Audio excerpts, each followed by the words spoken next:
Okay, let's go.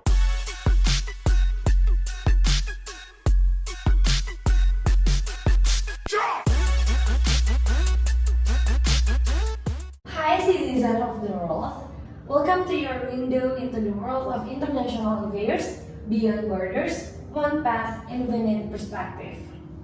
I'm Anastasya Putri, and today is a special edition of the show where three bright minds who are both students and deeply interested in Indonesia foreign policy are joining us. But first, let's take a moment to get to know our enlightening panel of experts who are currently making their way through the existing wealth of international relations before we dig into the world of international affairs. First up is Aira Shakuntala. Hello.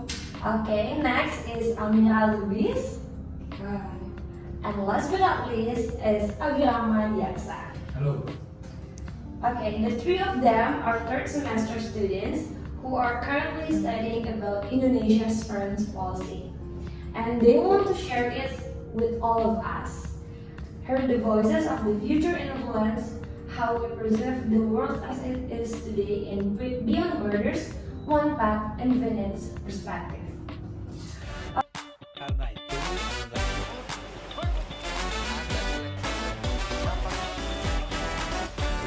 Concentrate.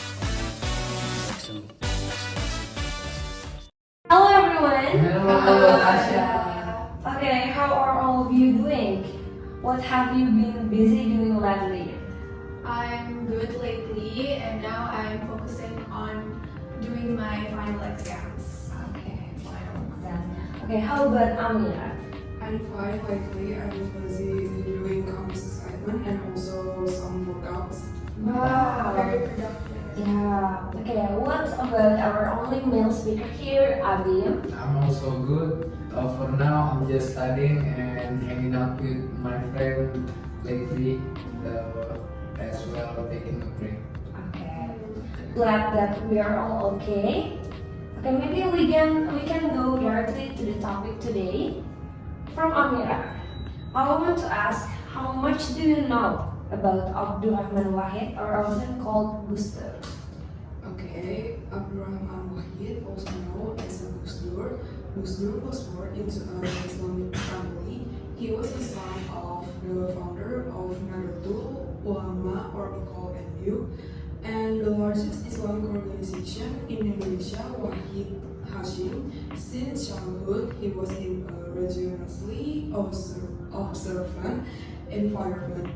Gus Dur presently reflected the political and social dynamics of post-New Order Indonesia, with the struggle to build democratic foundation and overcome challenges on the way to a more open and pluralist Indonesia.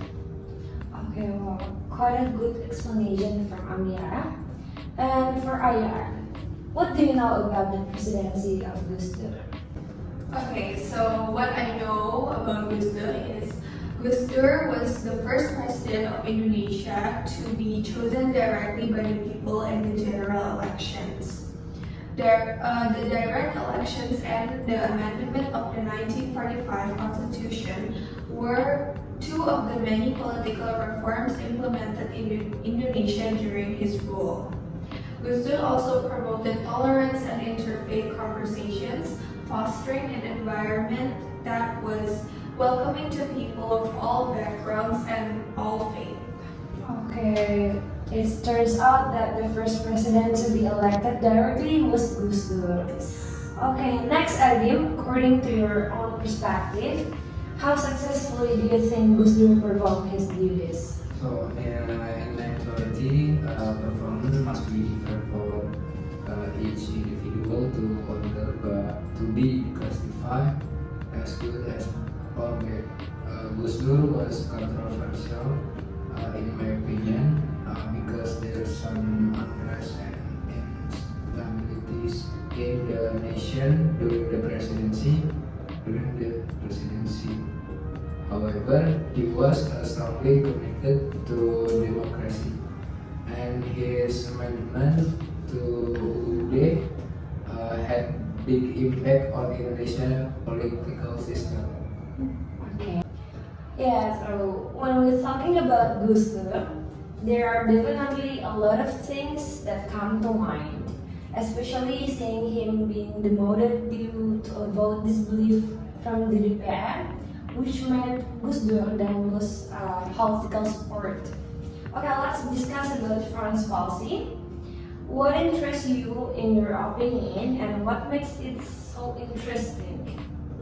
I would go first. Okay. Okay, in my regards to Gusdur's foreign policy is that I believe that Gusdur's attempt to restore ties with Israel were among his more interesting foreign policies.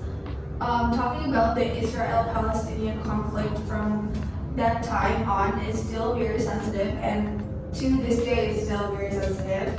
As well known, in order to show its solidarity for the Palestinian people, Indonesia refused to formally recognize the state of Israel from the beginning. However, Gus Dur, who is seen as someone who is strongly loves democracy, open communication, and tolerance, made an effort to strengthen ties with Israel while serving as president. This policy is interesting and controversial in my opinion.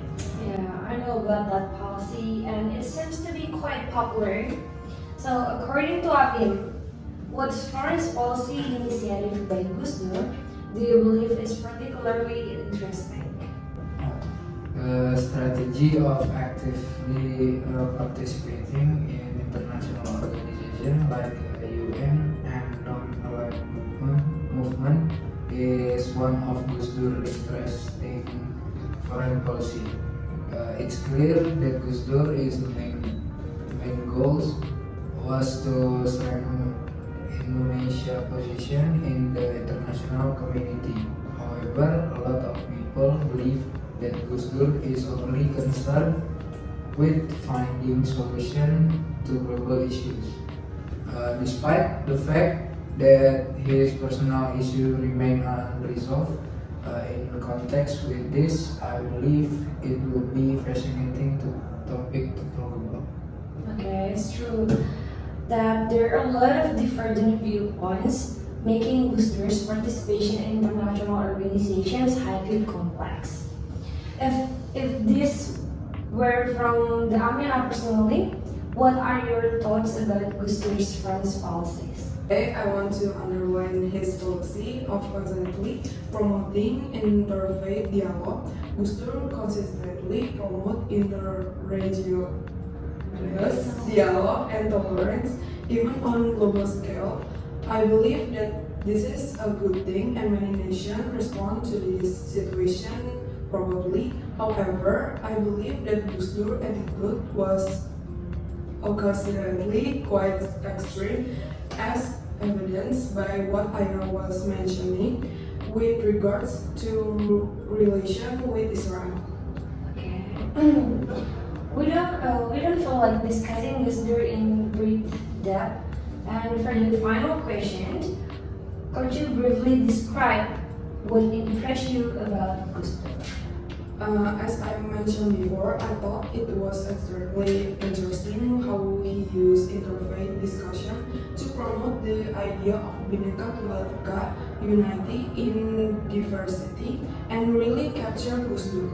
Okay, how about Aya? The biggest thing that struck me the most was, to me, is Indonesia's remarkable political democratization and transformation.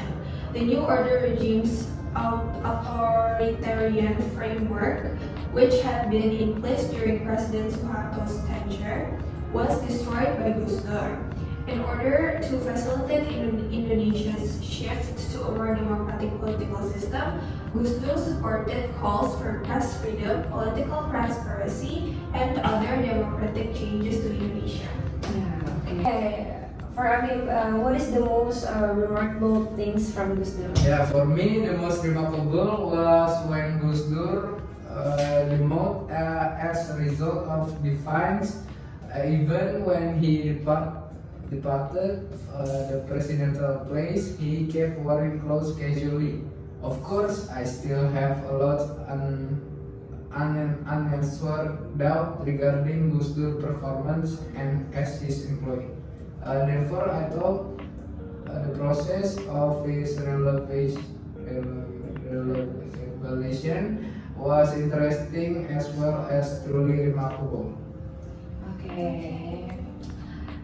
It's amazing how long we've been hearing this Gus story. Despite the fact that his presidency was brief, in my opinion, his attempts to improve Indonesia's reputation internationally have left a lasting legacy that has contributed to the development of democracy in the nation at large. We're almost at the end of the podcast. I hope this video can make a good impact on the audience. And I also want to thank to our amazing speakers, Aira, Agim, and Amira. Thank you, Tasha. Okay, and also for you guys for staying with us all the way through. Thank you for watching this podcast and tuning in to our conversation about foreign policy during the presidential of Abhirama Dhyaksa, or we're all familiar with Gus Dur. We hope you like our discussion and opinions towards Abhirama Dhyaksa's regime. We would also like to know about your opinion. So, thank you. Your opinion. I'll see you later. See you later. Comment down below.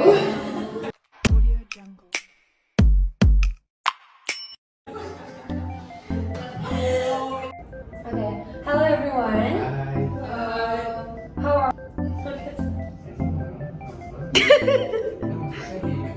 Tadi kayaknya pada bedanya cepet banget gitu. Tapi gue pelan-pelan. Lanjut aja ya, apa ya? Oke, lebih pelan lagi ya. Ya. Result of the vote of the oke, ulang lah.